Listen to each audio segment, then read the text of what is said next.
What are your options for solving problems?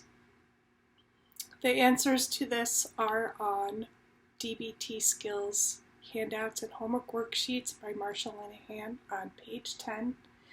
And at the top of the handout it says General Handout 1A, Options for Solving Any Problem. I used this a lot when I worked on the crisis line. And in general, I think that it's wise for people to think through what their options are if they're looking at difficult, emotional, stressful problems. It says, when life presents you with problems, what are your options? The first option says, solve the problem. So sometimes problems are immediately solvable. And sometimes there's a lot of uncertainty or anxiety that something is going to happen that a person doesn't have control over. Solving a problem may seem obvious. However, sometimes people spend a lot of effort and energy avoiding solving problems, avoiding addressing problems. And sometimes when you avoid solving solvable problems, you can actually create more distress or make your situation worse. The other options on there are change the situation or avoid, leave, or get out of the situation for good. So sometimes you can solve the problem by creating a way in which you decrease contact with the problem, avoid the problem, or create just additional options for what you can do. The second option says feel better about the problem. So this is a little different from don't feel the way you feel. Feel better about the problem often means looking at how you interpret reality, what's going through your head, what you're thinking about the problem, and kind of maybe thinking about different ways to look at it or think about it. So in some ways it's changing your relationship to the problem itself. Sometimes it's really difficult to do. Sometimes it's not an option.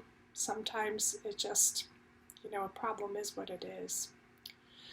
But sometimes the way you react can actually make it worse if you're sometimes catastrophizing about something that's unlikely to happen or that hasn't happened yet, and then you're behaving or rehearsing or generating the situation as if that actually is happening.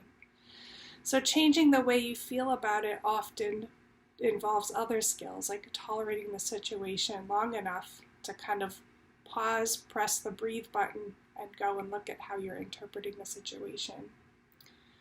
Tolerating the problem. So the word in the DBT skills manual is accept, but I like to think about it more like you're just acknowledging reality for what it is. Sometimes when you call a spade, acknowledge what's going on. It decreases the intensity or fervor or energy into the emotional chaos or crisis around the problem. In fact, there's a whole entire section on ways that you can practice acknowledgement, a softer acceptance, and a willingness towards calling a spade a spade. In general, though, accepting, acknowledging, or tolerating the problem is encouraged to do so with softness and kindness to yourself. And when you create this sort of flexibility and spaciousness for yourself, it gets a little bit easier to breathe. And that's partly what tolerating is. It's bearing with something with kindness and gentleness towards yourself. The other option I always like to point out to people, because it is an option, is to stay miserable. And staying miserable is something akin to doing nothing or, in fact, making the situation or problem worse.